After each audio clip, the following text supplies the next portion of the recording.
ouvir a tua voz e obedecer. Queremos fazer tudo que te agrada, tudo que te apraz. Fale conosco, por favor. Glória a Deus.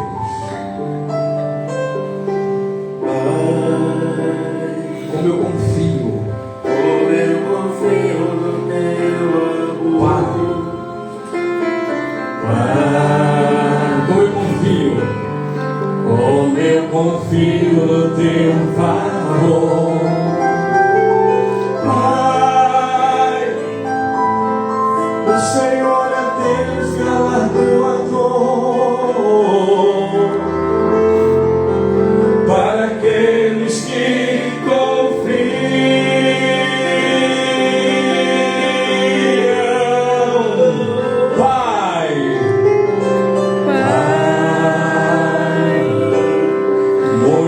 Tentaram, mas não conseguiram. Pai, muitos ficaram à beira do caminho. Pai, mas eu não vou ser assim. Pai, eu vou até o fim. Eu vou até não desista, aleluia. Eu não vou duvidar do meu Senhor, não vou duvidar que abre a porta e fecha a porta quando quer. Eu seria louco em duvidar, esse Deus que não falhou nem falhará. Esse Deus que não falhou nem falhará. Esse Deus que não falhou nem falhará. Esse Deus que não falhou nem falhará. Não falhará. Não falhará. Esse Deus que não falhou nem falhará. Esse Deus que não falhou nem falhará.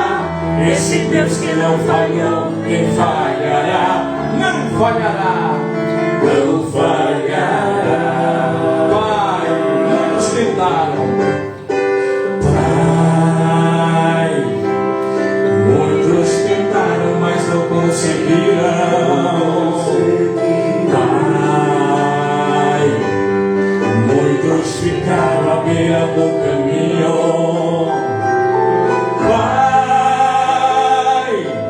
Mas eu não vou ser assim. Pai, adore. Eu vou até ouvir. Eu não vou duvidar do meu Senhor. Eu não vou duvidar do meu Senhor. Não vou duvidar que abra a porta e fecha a porta quando quer. Eu seria louco em duvidar, esse Deus que não falhou nem falhará. Esse Deus que não falhou nem falhará. Esse Deus que não falhou nem falhará. Esse Deus que não falhou nem falhará. Não falhará. Esse Deus que não falhou nem falhará. Esse Deus que não falhou nem falhará. Esse Deus que não falhou nem falhará. Não falhará.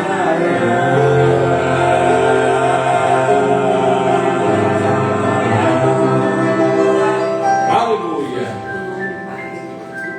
Temos de hoje confiança em Deus. O Senhor Jesus, ele sabia que estava prestes a enfrentar uma grande batalha. Ele foi batizado por João Batista no Rio Jordão. João Batista, que vem da linhagem de Moisés e Arão. a palavra de Deus, hoje eu não vou entrar nesse termo, mas nessa época havia 2 sumos sacerdotes e a religião estava corrompida em Israel.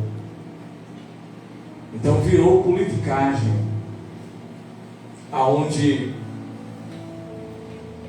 o filho herdava o sacerdócio e a eleição não era, nesta época, não era Deus que estava levantando sacerdotes da linhagem de Moisés, a família de Moisés e Arão, irmão de Moisés. Por isso que na época de João Batista, ele peregrinou nos desertos e ele era aquele que descendia, era descendente da linhagem de Moisés e Arão e tinha o direito de ser o sumo sacerdote. E o sumo sacerdote, ele tinha que se vestir diferente, com roupas de linho. E a alimentação dele também era diferente. Ele, da porção das ofertas, ele pegava um garfo com 3 pontas, e ali era o sustento de direito dos sumos sacerdotes do Senhor. Havia as ofertas e sacrifícios para o sustento da casa, e também o sustento dos sumos sacerdotes. Então, em Israel, nessa época, havia 2 sumos sacerdotes, não poderia haver, era apenas um. Mas aí estava entre família, o filho herdando, já sendo o sucessor do pai, sem nenhuma eleição divina. Então a religião estava corrompida. Agora, Israel debaixo do Império Romano, que estava dominando o mundo há longos 1500 anos.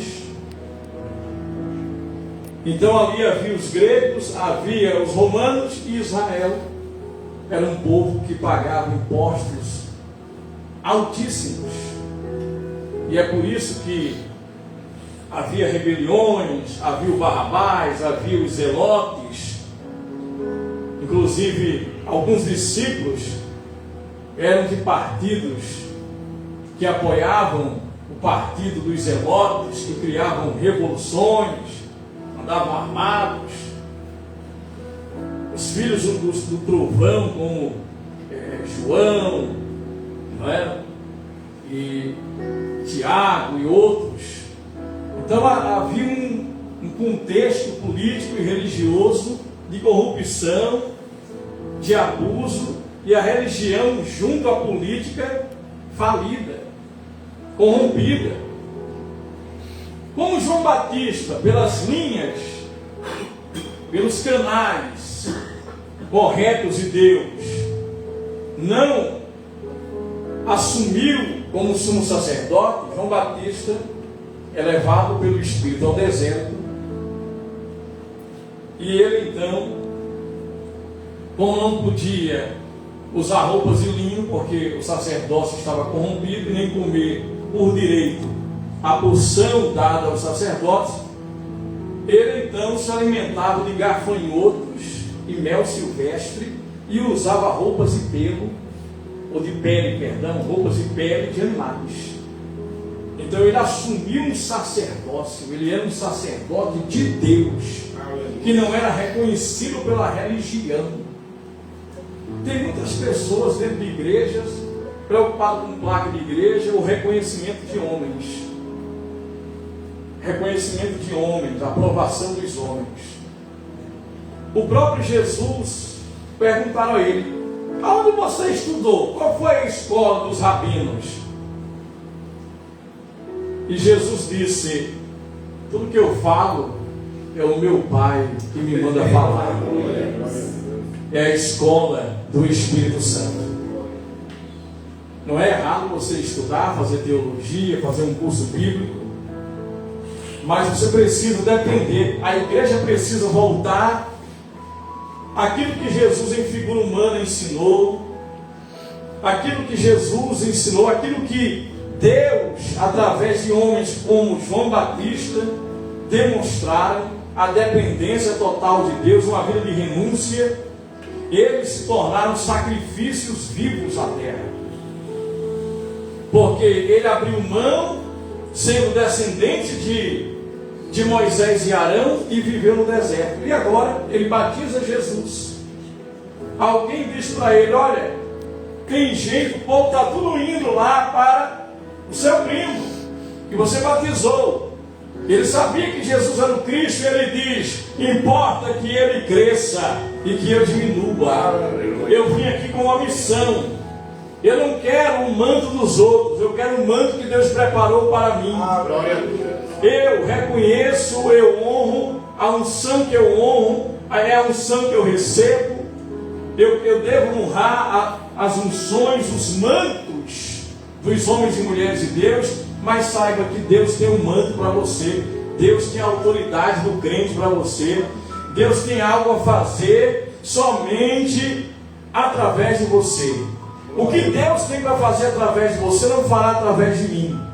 O que Deus tem para fazer através de mim, não fará através de você. Nós somos um corpo, e cada membro desse corpo tem a sua utilidade. Você é uma ferramenta de Deus na terra. Às vezes a pessoa quer ir para a parte do louvor, não é? Eu particularmente estava adorando aqui a Deus. Não sou cantor, mas estava aqui adorando. Mas nós temos aqui o nosso maestro, não é? O Reginaldo Alves. Nós temos aqui, está aí a esposa dele. Eles são adoradores, são cantores, são pessoas que realmente se prepararam e foram chamadas por Deus nessa área. Agora imagina a pessoa diz, coloca na cabeça: eu sou um músico, eu sou um cantor e vou ganhar dinheiro com isso.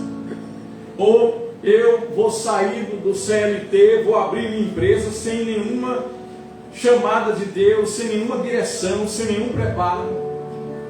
Então você precisa saber que Deus te deu talentos, seja 1, 2, 3, 10, 5, não importa. Mas Deus, ele tem disponível para você 9 dons espirituais. Ele quer que você busque em primeiro lugar a presença dele para receber o fruto do Espírito, sabe? E esse fruto do Espírito, amor, bondade, alegria, benignidade, longanimidade, mansidão, domínio próprio, fidelidade, esse fruto venha produzir boas obras em você, para que você não seja enganado e vencido pela raiva, pela mágoa, pelo ódio. Que você utilize as armas espirituais, sabe? O cinto da verdade, o capacete da salvação, a espada do Espírito, o escudo da fé, a couraça da justiça. Que a sua mente esteja protegida com o capacete da salvação. Cada item dessa armadura é uma proteção para você, porque você é atacado na sua mente, você é atacado no seu corpo. A espada do Espírito, sua boca é uma espada. Cuidado com aquilo que você fala, porque a sua boca é uma espada de 2 gumes que pode tanto abençoar como amaldiçoar, pode tanto mudar a tua vida como destruir a tua vida. Então nós temos que aprender, e nós aprendemos aqui com Jesus, que Jesus adentrou o mundo espiritual. Ele, quando foi batizado nas águas, muitos são aceitos, Jesus é batizado nas águas, e aí continua com a mesma atitude. Ainda continua mentindo, xingando palavrões, ainda continua fumando, bebendo, continua, não tem interesse de dizer: eu vou mudar com a ajuda de Deus. Sabe? Como é que você trata a sua esposa em casa, seus colaboradores no trabalho, seus vizinhos? É preciso uma mudança. É preciso levantar um altar no seu coração, um altar na sua casa, porque nesse mundo nós estamos em guerra contra os espíritos malignos. É uma guerra espiritual. O inimigo é um espírito. Se você não aprender que você é um espírito que tem uma mente chamada alma, habita no corpo, e que o mundo espiritual tem influência sobre o mundo físico e material, e eu já falei aqui, pastor, está espiritualizando? Estou, porque tudo nesse mundo foi criado daquilo que não se vê, de um mundo espiritual invisível. Agora, precisamos fazer a nossa parte. Uma das coisas é aprender a confiar em Deus. E é muito simples saber quando nós adquirimos essa confiança em Deus. Quando você está preocupado, e aí você chora, você ora, sabe, você jejua, mas ainda continua preocupada, ainda continua preocupado. Você não entrou em Hebreus 4:10. Você não entrou no descanso do Senhor. A Bíblia diz que Abraão entrou nesse descanso. Ele creu. E isso lhe foi imputado por justiça. Ele foi justificado por essa fé. E nós temos a bênção de Abraão, que é o Espírito Santo. Agora, como adquirir essa confiança? Primeiro, você vai passar por um processo de purificação. Quando nós falamos sobre santidade, parece que é uma palavra hoje em dia, sabe, estranha dentro de muitas igrejas. Mas o primeiro chamado de Deus para nós é para a santidade. E essa santidade você precisa purificar, filtrar aquilo que você vê, guardar os seus olhos, aquilo que você ouve. Você precisa filtrar, porque Deus vai, sabe, Ele é Deus fogo consumidor. Você vai passar pelo fogo, pela prova. O fogo purifica o ouro, e as impurezas precisam sair. É aí que entra o que Jesus fez. Ele, como, sabe, Filho de Deus em figura humana, ele estava ali em carne e ossos. Ele disse: eu vou orar, e vou ao monte orar. E a Bíblia diz que nesses dias ele adentrou numa batalha. Eu não sei se Jesus disse assim: Senhor, eu vou passar 40 dias orando, porque eu vejo que o número 40 na Bíblia, nós vemos Golias afrontando o povo de Israel 40 dias, depois Davi cortou a cabeça dele. Nós vemos aí Moisés que jejuou. Inclusive eu vi na internet, eu quero que alguém, se puder, envie esse vídeo para esse pastor. Meu Deus, ele está orando, não é? Ele está jejuando 40 dias sem água, sem comida e água. Alguém oriente ele. Eu vi na internet, não sei se é pastor, mas mandaram esse vídeo, e eu vi um pregador dizendo que estava orando e jejuando durante 40 dias sem comida e sem água. E ele já estava 10 dias sem água. E esse homem está correndo risco de vida.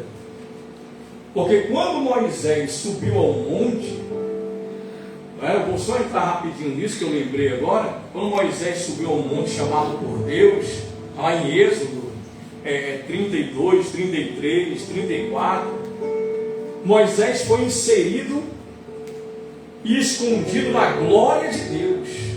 E Moisés ficou sem comida e água. Já a Bíblia diz que quando Jesus foi ao monte orar, Jesus ficou sem comida. Não diz que ele ficou sem água. Não diz que Jesus ficou sem água. Há alguns teólogos que até dizem que Jesus pode ter levado ali, que era comum jejuar e usar leite com mel, não é? Ou apenas água. Então a Bíblia diz que Jesus orou e jejuou durante 40 dias, e no final dos 40 dias ele teve fome. Ele teve fome. Não diz que ele teve sede. E o corpo humano, se você ficar 3 dias sem beber água, você corre o risco de morrer. E cada pessoa, o jejum é Deus que chama você para fazer, e não é todo mundo que tem estrutura física para fazer um jejum de 40 dias. Você pode estar colocando sua vida em risco. Então você tem que ver a massa corporal, como você está de saúde, sabe? Sim, ter aquela impressão que é Deus que está te chamando para um jejum prolongado, que não é o tempo do jejum, é a qualidade do jejum.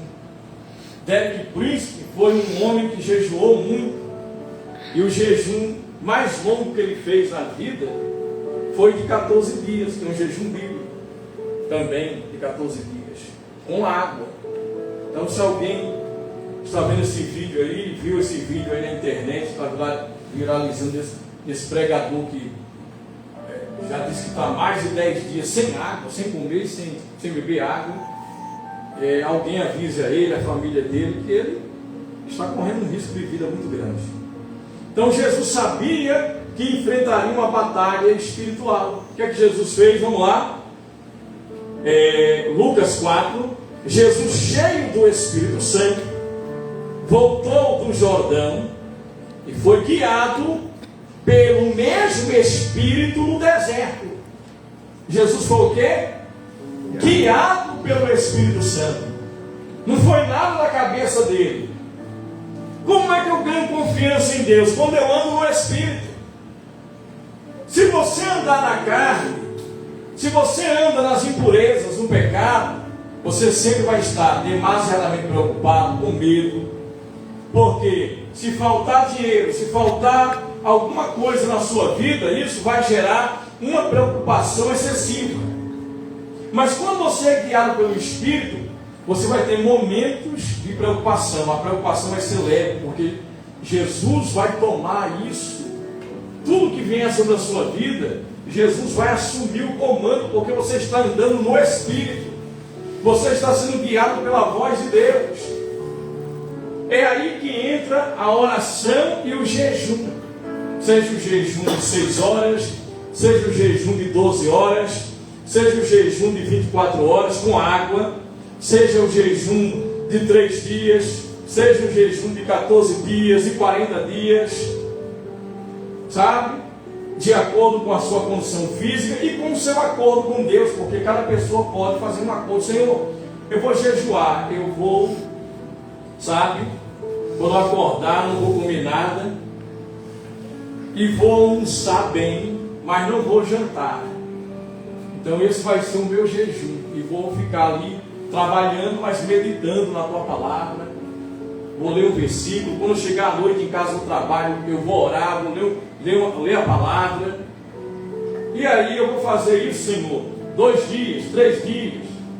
Eu vou fazer isso uma vez por semana, 2 vezes por semana. A igreja primitiva jejuava quartas e sextas. John Wesley jejuava quartas e sextas. Então, é importante isso. Por quê? Porque os nossos inimigos são invisíveis, são espíritos que vieram para matar, roubar e destruir. Às vezes você está numa situação que você acha que é normal, porque você não quer espiritualizar. Aí você acha que aquela pessoa lhe tratou mal, aquele patrão mudou com você, sabe? É brigas direto com o seu cônjuge, é brigas na família, enfermidades frequentes, sabe?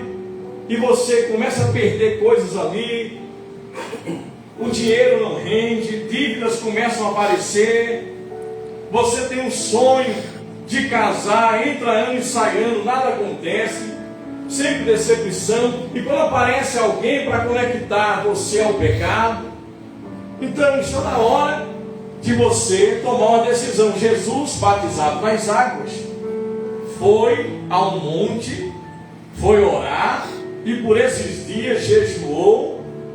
Eu não sei se ele disse, eu vou passar 40 dias, mas ele jejuou 40 dias, porque existe a verdadeira fome, não é o vício da fome.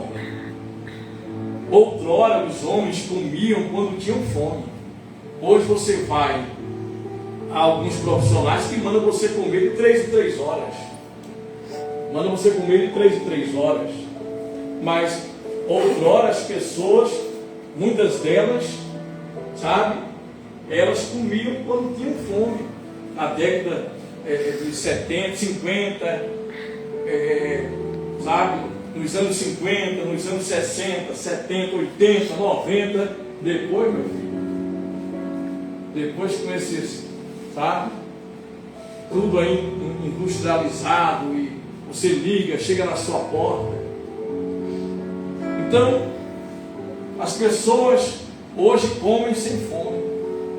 Sem fome, é o vício de comer. E aí, quando chega aquela hora que ela está com fome, alguns dizem até assim: estou morrendo de fome. Ainda usa o poder da palavra para dizer que está morrendo de fome. E é um vício, toda hora, beliscando alguma coisa. Então, quando você jejua, você vai perceber, se for um jejum de 3 dias, você vai perceber que no terceiro dia a fome vai embora. O seu corpo, ele vai entrar na autofagia, aonde vai trocar o alimento externo pelo interno. E você acorda bem, acorda saciado, e você não fica com fome. Jejum é para passar fome, para sofrer, ficar, estou de jejum, e não sei o que. Irmão, como eu sou espiritual, eu estou de jejum, eu sou melhor do que o outro irmão que não jejua, que não ora. Não. O jejum é você dizer: Senhor, eu estou tão desesperado por essa bênção, que é a tua presença. Eu estou tão desesperado por esse problema que está vindo sobre a minha vida, que eu não vou comer, eu vou orar, sabe? Eu vou orar, eu vou ficar sem comer, até o Senhor me responder. E eu vou fazer um propósito, sabe? Todo dia, ou uma vez por semana, eu vou perseguir esse meu inimigo, eu vou perseguir essa situação e eu vou vencer. Mas o que acontece? A pessoa fica preocupada, ela vai comer mais, ela não ora, vai ter a mente dela com distrações, aí vai assistir filmes, vai assistir uma novela, vai assistir um jornal, vai para um passeio. Quantas pessoas doentes, diz assim: puxa vida, eu fiquei doente, uma doença mortal, fui desenganado pelo médico, mas eu vou fazer um passeio, meus últimos passeios, vou curtir a vida, quando ela deveria entrar no propósito e dizer assim: peraí, eu vou na igreja, está escrito que se eu tiver algum problema, eu devo me refugiar em Deus, está lá no Salmo 27. Eu devo buscar a solução na casa do Senhor, e eu devo, porque a igreja é para trazer solução, não é problema. Eu vou buscar a solução, a libertação, a cura do câncer. Eu vou buscar, sabe, a libertação do meu marido, a solução desse ou daquele problema. E eu vou orar, eu vou mergulhar na oração. Quando você faz isso, o inimigo entra em desespero, porque ele sabe que você vai dar testemunho que esse Deus é real, que esse Deus é vivo. Então Jesus foi guiado pelo Espírito, e durante 40 dias sendo tentado pelo diabo. Aí vem a tentação. Quando você começa a orar, vem a tentação. Cadê que Deus está te ouvindo? Cadê que Deus está... Não está acontecendo nada, piorou a situação. Então vem as tentações, são dardos à mente. E aí, ele nada comeu, olha aí, ó, nada comeu, não disse que ele não bebeu, nada comeu naqueles dias, ao fim dos quais teve a verdadeira fome. Essa fome, depois de um jejum desse, não é todo mundo que deve jejuar 40 dias. Quando vier essa fome, tem que se entregar ao jejum, porque se você passar, se você tiver a verdadeira fome, ficar 2, 3 dias sem comer, você pode morrer. Porque essa fome aqui é chamada verdadeira fome. Então Jesus, quando teve fome, ele foi servido pelos anjos. Ele foi tentado de todas as maneiras, toda a tentação que você imaginar. De repente você está passando por tentações, não é só na área sexual. Tentação são problemas que vêm, situações. Uma tentação pode ser um vizinho que lhe afronta, um colega de trabalho, uma tentação pode ser o cônjuge em casa que não lhe entende, uma tentação pode ser, sabe, um problema familiar que está lhe afligindo, e o inimigo dizendo: cadê teu Deus, cadê tua igreja, cadê que você não tem dinheiro, sabe, olha o seu futuro, como vai ser o seu futuro, você vai perder isso e aquilo. São dardos, são tentações para você duvidar de Deus e do amor de Deus. Você está passando por isso porque você merece, Deus não é contigo, Deus não te ama. São tentações, são vozes que não é do nosso pastor na nossa mente. Então é por isso que a purificação vai lhe ajudar, porque você vai saber, você não precisa se sentir perdoado para estar perdoado. A Bíblia diz que se você se arrepende e confessa seus pecados, o sangue de Jesus se lava de todo pecado e você está perdoado. Mas você pode até nem se sentir perdoado, mas quando você passa pelo processo dessa purificação com oração e jejum, renúncia e sacrifica sua carne, sabe que você vai ser convencido pelo Espírito Santo que realmente está perdoado, que é um filho de Deus autêntico, uma filha de Deus. Isso vai gerar o quê? Confiança. Confiança. Então, quando você ouvir uma má notícia, você não vai se abalar, porque você vai saber: eu estou orando, jejuando, Satanás quer tirar meu foco. Eu estou em Deus, eu estou andando no Espírito. Eu estou jejuando uma vez por semana e orando todo dia. Eu estou jejuando 2 vezes por semana e orando todo dia. Não sou melhor que ninguém. Não é orgulho espiritual, é disciplina espiritual, é dependência de papai. Eu dependo de papai.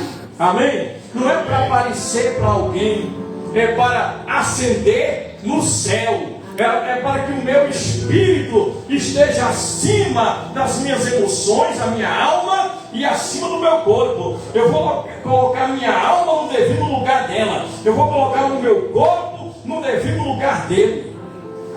Eu estarei no domínio, reinando e não sendo dominado por nada nesse mundo. Amém, igreja? Glória a Deus. Então você vai adquirir uma confiança. Olha aqui, ó. Então ele foi tentado. Disse-lhe então o diabo: você é filho de Deus mesmo? Se és filho de Deus, manda esta pedra se transformar em pão. Quando você está jejuando, gente, você vai sonhar com pizza, vai sonhar com frango assado, vai aparecer propaganda, gente vai te oferecer, sabe? Vai aparecer o que é de tentação de comida, vai aparecer para você. Você vai ser convidado para almoço. Eu estava jejuando, sabe? E aí eu fui convidado para um café de pastores.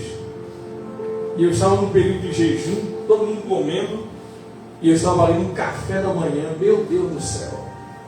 Aí fui convidado também para um jantar com os pastores, no período de jejum. Todo mundo comendo e eu vou disfarçar, porque eu sei que não é errado a pessoa saber que a gente está jejuando, porque está na Bíblia, Jesus jejuou, está na Bíblia.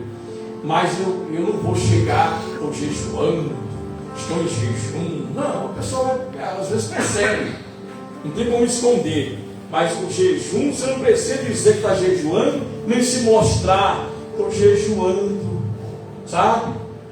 Ou chegar na internet e dizer: olha, eu estou em jejum por vocês, igreja. Aí você recebe o aplauso dos homens e perde a recompensa do Pai. Mas você pode dar testemunho depois do jejum do que Deus fez, como foi o seu jejum. Amém? Depois do jejum, está escrito. Jesus não disse: olha, escreve aí que eu vou jejuar. Não, depois a experiência que ele passou no jejum foi registrada para nós. Amém? Para que a gente aprenda a trilhar no caminho do Espírito, na onda do Espírito Santo. Glória a Deus. Glória a Deus. Então olha, aí Jesus disse: está escrito, não só de pão viverá o homem. E elevando, mostrou-lhe no momento todos os reis do mundo. Tem gente que pensa que Jesus fisicamente voou. Não. Isso aqui é no mundo espiritual. O corpo de Jesus e a alma estavam ali no monte, em espírito. Jesus, quando você está orando e jejuando, você vai adentrar no mundo espiritual. E há reinos no mundo espiritual, onde se encontram os principados, potestades e dominadores, dragões, serpentes, espíritos aquáticos, marinhos. E você pode ser elevado como Paulo diz que conheceu um homem que há 14 anos atrás subiu ao terceiro céu. João viu o Apocalipse. Ele estava na ilha de Patmos, mas foi levado ao céu e viu o céu. Então, em espírito, por permissão de Deus, o Espírito de Jesus, ele foi transladado. E aí Satanás diz: está vendo isso aqui? Ó? Olha aí, olha as tentações aqui. Dar-te-ei toda a autoridade e a glória destes reinos, porque ela me foi entregue, e dou a quem eu quiser. E realmente ele ganhou a batalha contra Adão e Eva, né?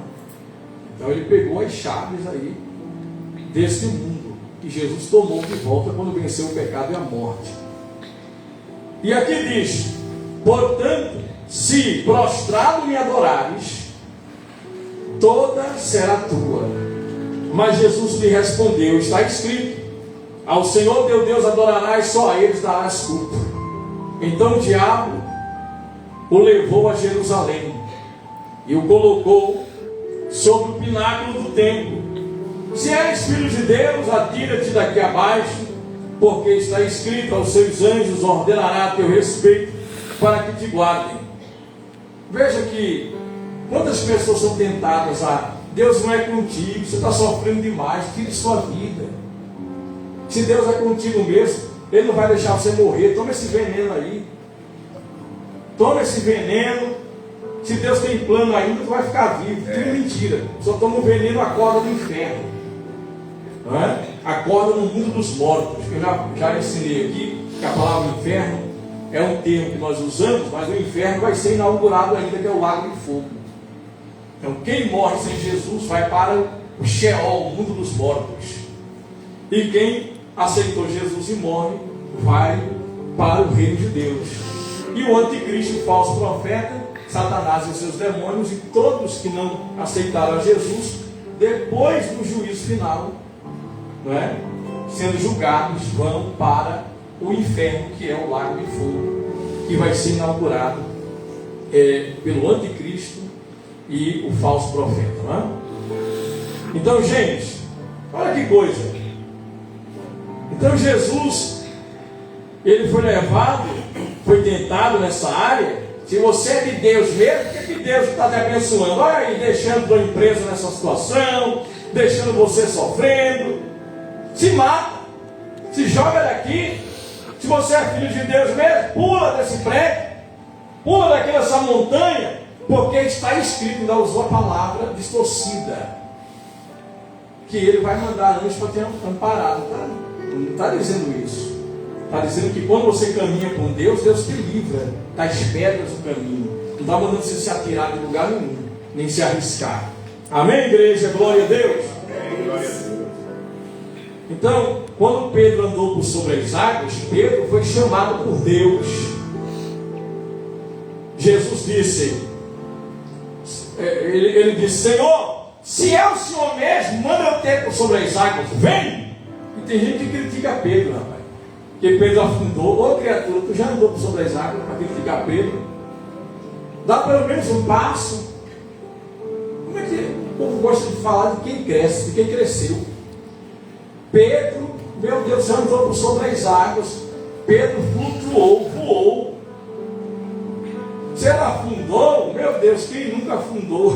Quem nunca vacilou na fé? Agora, Deus nos chama para um nível de confiança. Amém? Amém. Confiança nele, quando você anda de fato com ele. E aí eu lembrei de um avivamento que teve numa aldeia, me parece que foi na Índia, onde um grupo de jovens, eles, ainda meninos na fé, leram essa passagem de Pedro, e havia um rio que a missionária, estava acontecendo muitos milagres com a missionária, ela andava quilômetros e atravessava um rio, quando o rio estava baixo, para pregar no outro lado, nas aldeias. Aí um grupo de jovens foram na temporada, chegaram atrasados, o rio já tinha enchido. E aí, um deles disse: eu vou andar sobre as águas. Deus é Deus de milagres.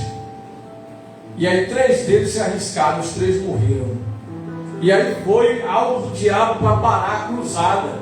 Cadê nos jornais o Deus daquela pregadora que não salvou os rapazes que confiaram nele? Aí a pregadora disse: mas foi Jesus que mandou eles andarem sobre as águas? Fui eu, que eu estava lá no outro lado da aldeia pregando, gente sendo curada, libertada. Nós nem sabíamos. Foi uma decisão deles. Ou seja, uma decisão na carne, no intelecto, sabe? Na fé natural. Mas quando você anda no Espírito, você é guiado pelo Espírito. Aleluia. É importante isso. Você é empresário, você comerciante, você que tem algum sonho, você precisa ouvir de Deus algo.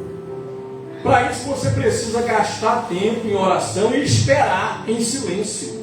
Esperar até Deus falar com você.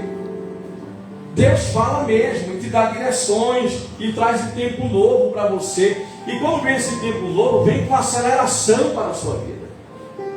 Mas o Salmo 40, quando diz que você deve esperar, é para esperar mesmo, com paciência, com confiança.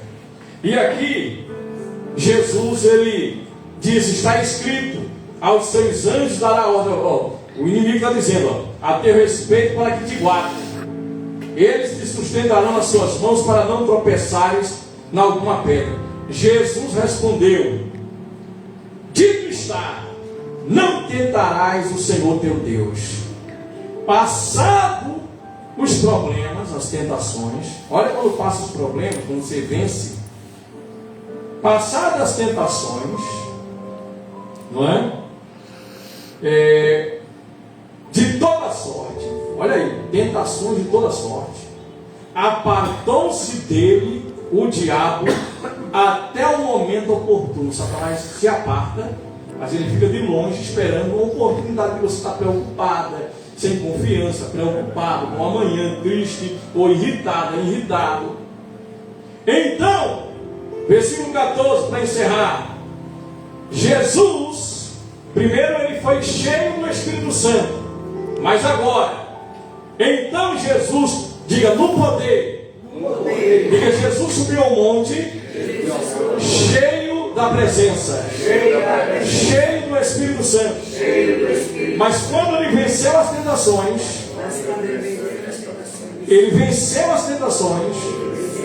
desceu no monte, diga no poder do Espírito Santo.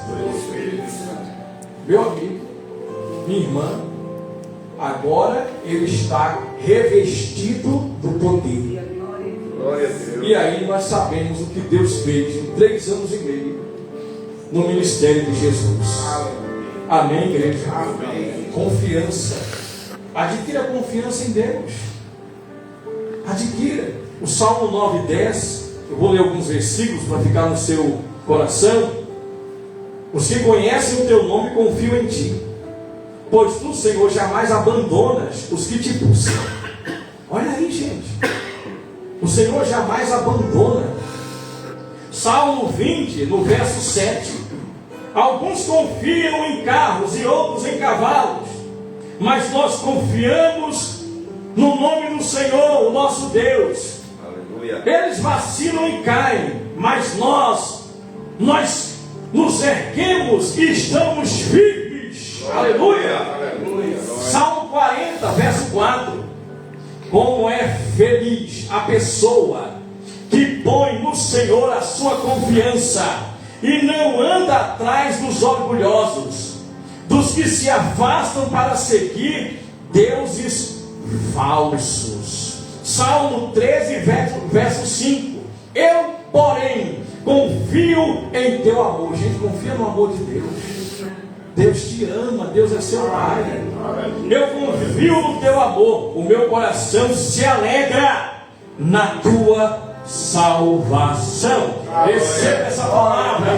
Descanse em Deus. Confia no Senhor. E Ele vai fazer a vontade dEle na sua vida. A vontade dEle é boa, agradável e perfeita. Deus abençoe sua vida. Em nome de Jesus. Receba essa palavra. Amém, igreja?